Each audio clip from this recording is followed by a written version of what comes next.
car, everybody's like, left, right, stop, stop, stop, stop. Well, you hear this all the time when you're learning to drive. But for us, we've always driven. Nature for us. It's a little bit of a different animal, though, when you're in a semi.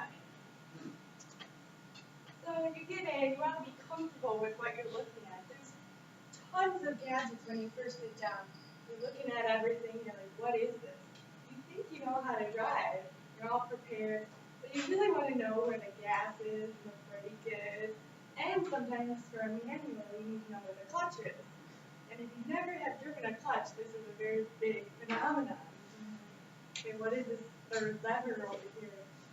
And also, you can see on the truck, there's tons of different gauges for the load because semis haul 35,000 pounds, 80,000 pounds, so they want to know how much pressure is being put on that truck.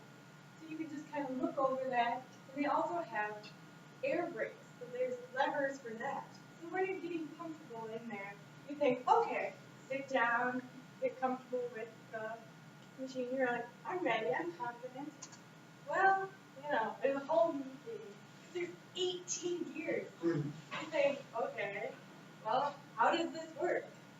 You look at this, you're like, I got this, you know. Got the pattern down, easy, easy. Well, not so much. Because there's a few fundamentals when you're driving this manual stick semi.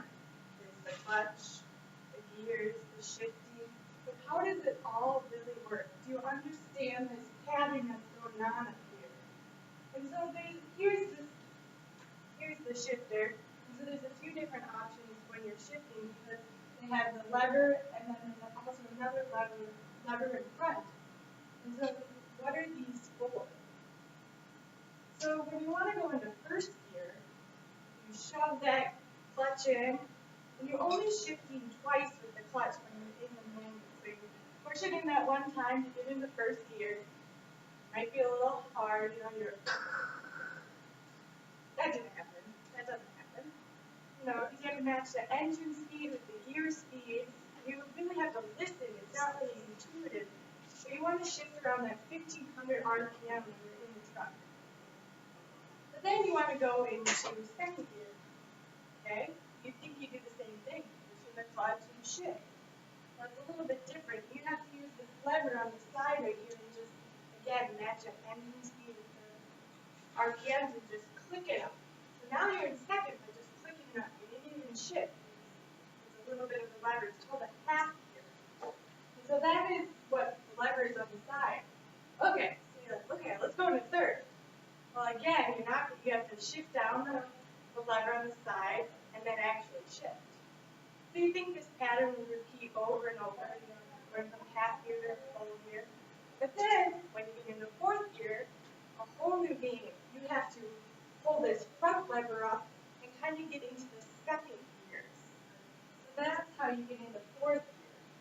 So you kind of have to be thinking the whole time, okay, am I in a half gear? Am I in the bottom level? Am I in the high gears?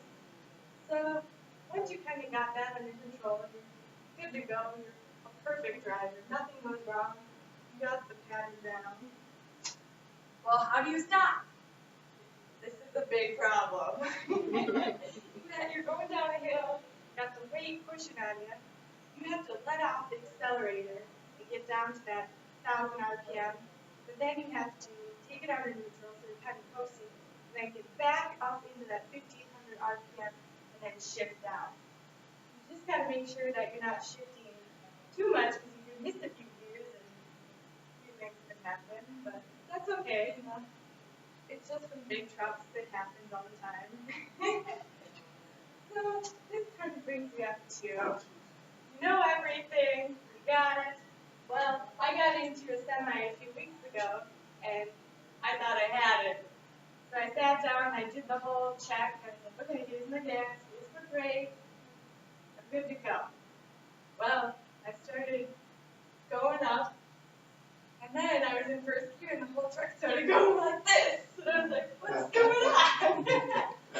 Well, so with a car, you can kind of tap on the gas. The semi, you have to apply constant pressure. Otherwise, all that weight is shifting back and forth, to make sure your heels are on the ground and push forward. And then you don't get that happen. So my experience went pretty well, but I didn't have to shift at all because you can see this guy's hand right here was helping me shift so that I could actually drive. Another thing that can happen is you don't know where the brake is. That stopping aspect to it is kind of difficult. We had another person drive. I could stop. We had another coworker who didn't have the herky-jerky going on with the car because he could shift. But we got to the end of the test drive and he was like, "Where's the brake? Where's the brake?" And then we just slammed on the brake and all went forward. But now it's you guys' turn to take a test drive and figure it out and take the